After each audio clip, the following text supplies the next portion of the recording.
é a lei de Fritz-Miller. Então, o que significa isso? A lei de Fritz-Miller diz: a ontogenia recapitula a filogenia. Para que um animal esteja no seu estágio de evolução atual, ele teve que passar pequenos trechos de todos os estágios de desenvolvimento das espécies que o precederam. Então, nós, seres humanos, quando acontece a fecundaçãozinha lá do óvulo, a gente passa de um serzinho unicelular, um serzinho pluricelular, um serzinho que viveu no meio aquático, um serzinho que era invertebrado, um serzinho que virou vertebrado. Então, isso é uma lei super interessante para a gente começar a entender e tentar pensar no sistema como uma evolução da espécie e não como uma coisa que apareceu à toa e tem motivo de ser, tá? Então, essa lei de Fritz-Miller é super interessante porque se a gente começa a olhar o sistema linfático como uma evolução, né, na nossa espécie, fica mais fácil da gente entender todas essas pequenas peculiaridades. Falta só um pouquinho. Bom, ontos é ser, ente e genia é a criação, né? Então a criação do ser recapitula a criação do filo, da espécie, da linhagem que ele vem. Pode passar. No RTFPM, a técnica, o que a gente usa como tratamento é justamente recriar as condições evolutivas da organização neuromuscular para que haja alinhamento e desenvolvimento neuropsicomotor, objetivando reabilitar a postura, o gesto humano ou a função que está lesionada, e assim reativar os mecanismos de autocorreção. Então, só para vocês entenderem, se eu tenho um bebezinho que precisa, primeiro, ganhar o controle da cabeça para cá, e eu tenho um adulto que teve um AVC, que perdeu a capacidade de se movimentar adequadamente, eu posso usar esse mesmo movimento do bebê e refazer todos os passos do bebezinho, que eu vou estar reabilitando a função desse adulto que perdeu porque ele teve uma lesão neurológica. Então, a base do RTFPM é mais ou menos essa, que nós nascemos reflexos e que nós modulamos esses reflexos. Portanto, se eu treinar os reflexos, eu vou ganhar motricidade voluntária fina. Então, no RTFPM a gente usa mais ou menos isso daí. Pode passar. A história é mais ou menos assim. Então, eu tenho o reflexo de Moro, que é aquele reflexo que a gente recebe quando a gente solta o limezinho, né? Que ele faz a abertura da mão e depois o fechamento. Então, eu tenho lá o goleiro, que fica lá no gol, esperando justamente na posição do reflexo. Certo? A hora que a bola chega, ele finaliza o movimento do reflexo. Certo? Pode passar mais uma. O RTCA.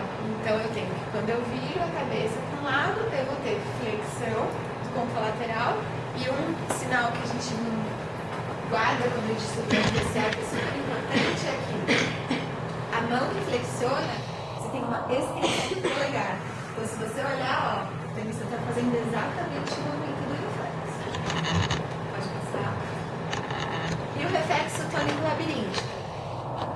O bebê, uma vez com o seu centro de força apoiado, isso é super importante, tá? Se eu apoio o abdominal dele, se eu dou contenção visceral para que as coisas funcionem esticando, ele vai fazer toda a extensão.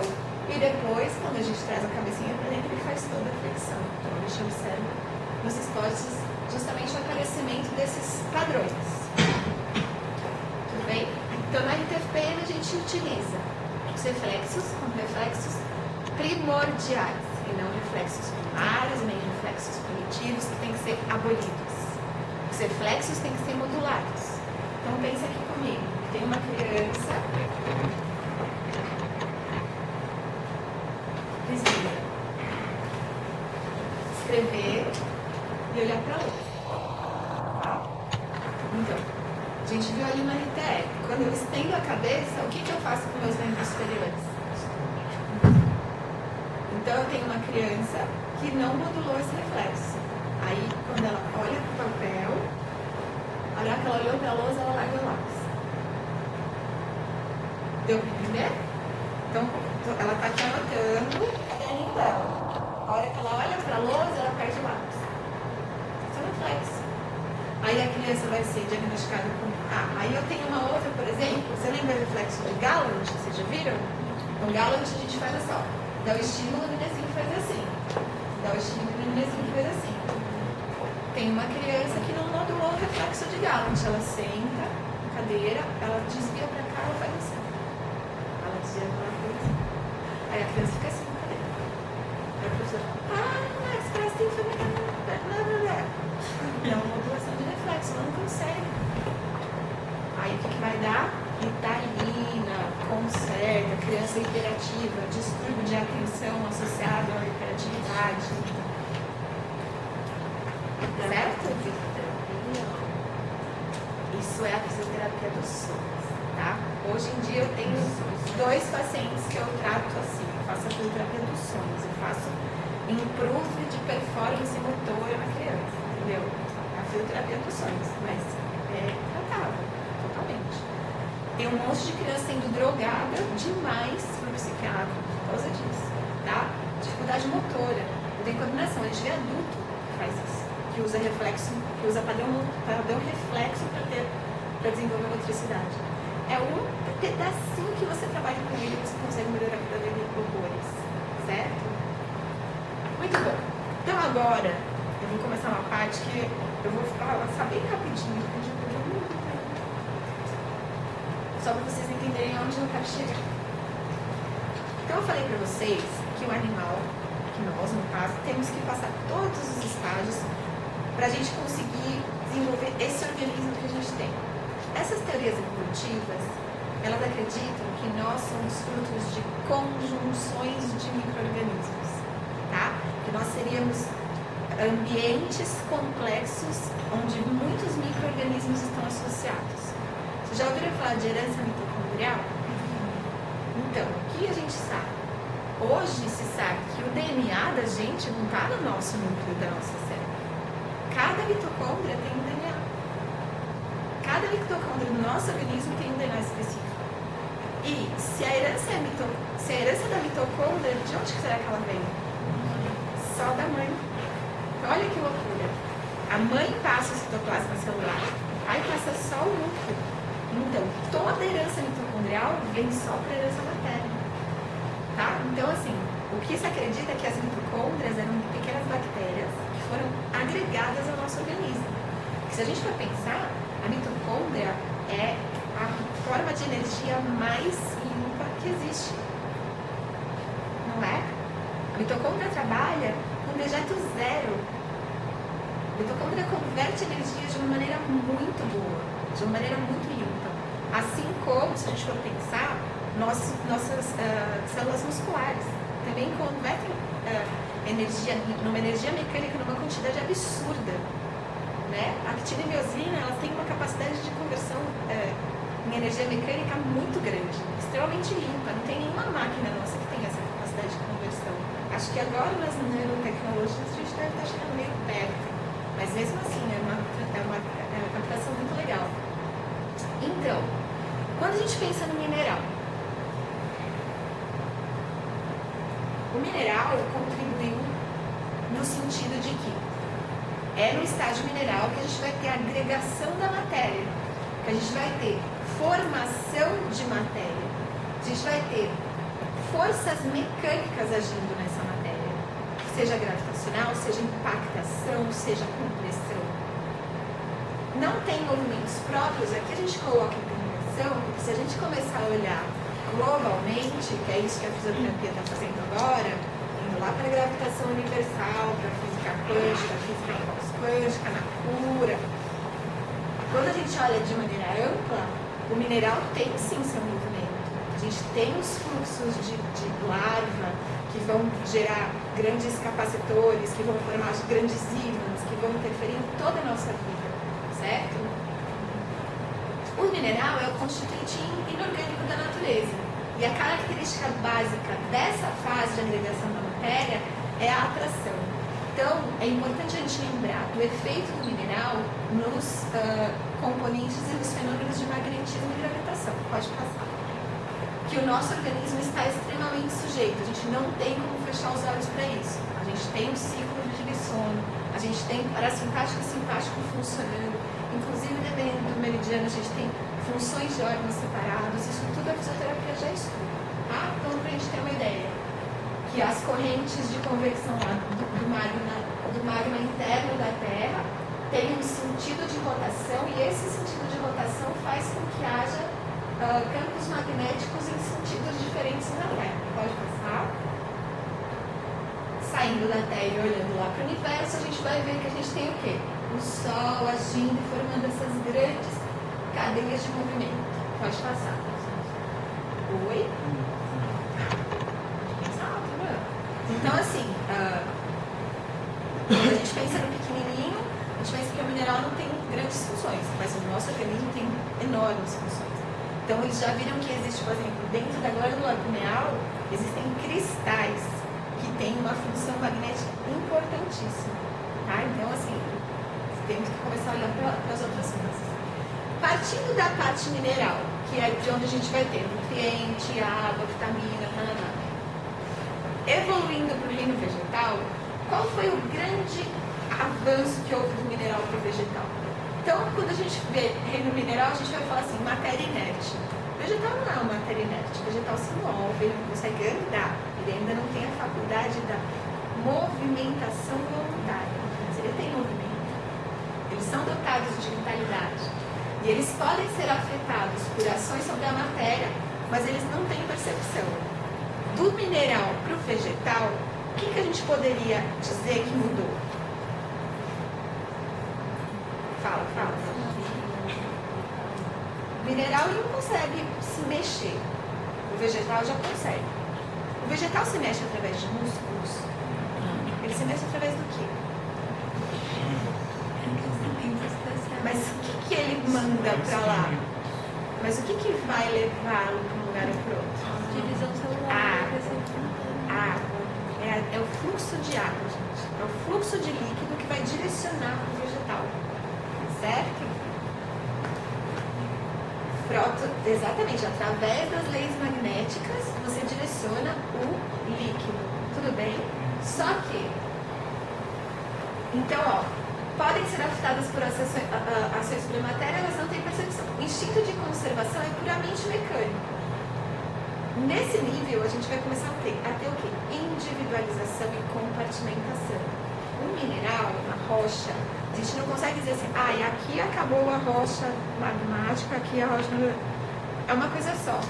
No vegetal, a gente já vai ter individualização, já vai ter separação dessas coisas. Ou do vegetal unicelular na alga, você já vai ter individualização. E é no vegetal que a gente diz que se começa a ter as sensações. Que você começa a ter sensação, transmissão de sensação. A grande diferença dessa estrutura é a compartimentação e a capacidade de transporte de fluidos. E é através dos transportes de fluidos que a gente vai conseguir movimento. Nós estamos postulando muito atrevidamente que nós também nos movimentamos por fluxos de líquido. Talvez esse modelo mecanicista que a gente está acostumado a enxergar, que vem de toda essa herança de uma física mecanicista, não seja assim, né? Por que todas as nossas alavancas são alavancas disfuncionais, são alavancas de desvantagem? Será que funciona como alavanca mesmo ou será que os músculos funcionam levando fluxos de líquidos para diferentes lugares? A gente tem sempre alavancas do grau 3, que são alavancas... Então, por exemplo, o bíceps, ele está inserido aqui, ó. Se ele fosse inserido aqui, ele teria uma potência muito maior. A gente tem sempre... As nossas alavancas musculares, elas são sempre desproporcionais, por quê? Para que eu tivesse um músculo que estivesse aqui, eu precisaria ter um espaço muito longo de caminhada do ventre muscular, entende? Ele ia produzir um ventre muscular muito grande que seria impossível. Então, talvez esses modelos que a gente tem de alavancas mecanicistas não sejam assim que funcionam. Então, a gente tem que começar a pensar em algumas outras coisas também. Mas é só que eu estou uma pulguinha atrás de vocês. Tá? Volto. No reino vegetal, a gente começa a ter uma coisa super importante que é a transmutação. em que você vai ter energia mais um elemento inorgânico se tornando um elemento orgânico, através da fotossíntese. Pode dizer. E aqui, só uma curiosidade, tem uma pesquisa bonitinha de um livro que chama Mente Oculta das Plantas. Então, eles fizeram alguns experimentos e eles perceberam que as plantas elas reagem. Por exemplo, a uma pessoa que vai com uma tesoura para cortar. Ela reage à planta e ela sabe quando a pessoa vai querer cortar de verdade ou não. Ela reage mais. Porque não, finge que você vai entrar lá e vai cortar. Ela fingia que ia cortar, a planta não reagia igual o cara que ela ia cortar. Tá? Por isso que eles fizeram esse exame. Oi? Não, só aproximação. A gente coloca o eletrodo no vaso. Depois vocês veem, é bem interessante. Muito bom. Passa. Uma vez me falaram sobre cristalização da neve também, ou da água, não lembro o que era agora. Mas era alguma coisa que, por exemplo, essa coisa de energia, né? Quando você ir com uma coisa negativa e formar um cristal de água. Ele chama Isamu Moto, é um fotógrafo japonês que ele foi tirar fotos da.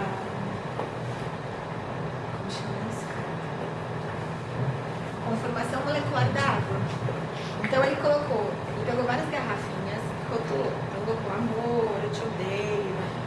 Cada uma das garrafinhas, a estrutura da molécula mudava. Então quando ele tirava foto com o microscópio de penumbra que ele tirava, você via do amor, era um cristal todo desenhadinho, coisa dessa. Põe na internet o que vocês acham, isso é super legal. Então mostrando que os nossos pensamentos têm interferência na formação da estrutura molecular da água. Aí, só de você passar todo dia lá e desejar uma coisa ruim daquela água, o que ele colocava, eu te odeio, a água é toda marrom, assim, toda torta. Isso é fácil de achar. Como o nome dele? Aí o nome dele agora eu não vou lembrar. Procura assim, efeito do pensamento na água. Você vai achar Isamu Moto, uma coisa assim, Isamu Moto, sei lá. Ele é um fotógrafo. Facinho de achar. No filme Quem Somos Nós, eles citam essa experiência. Vocês têm que ler isso. Muito bom. Agora, por que será que o coqueiro consegue levar água da raiz para 8 metros de altura, sem ter nenhum músculo?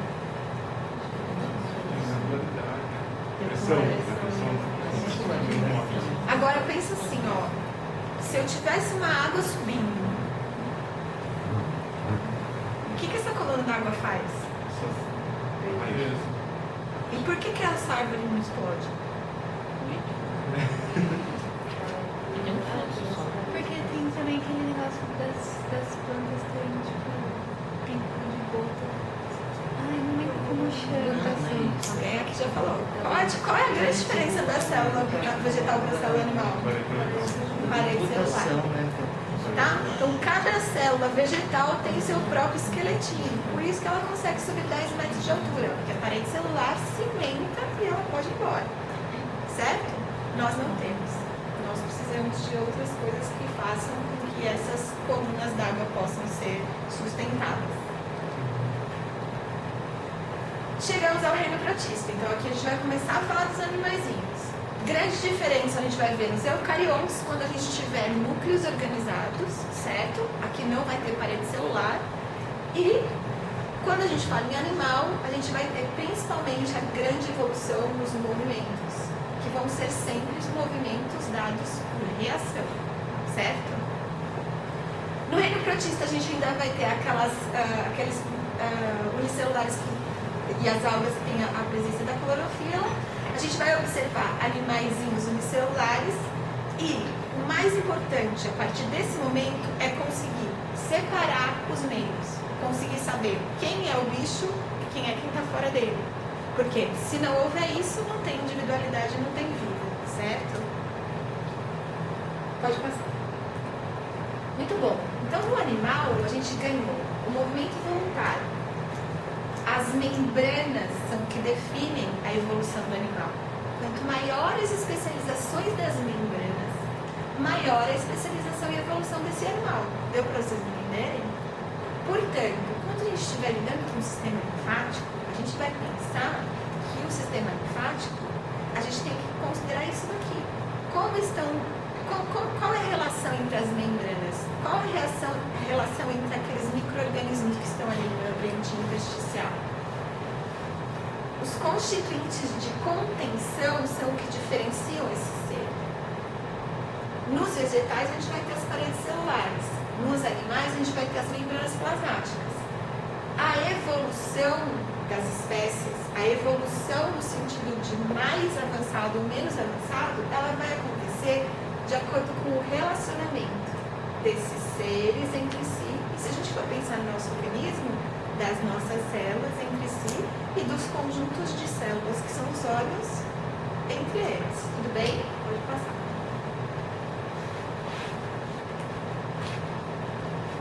Acho que se você der um pouquinho, vai começar.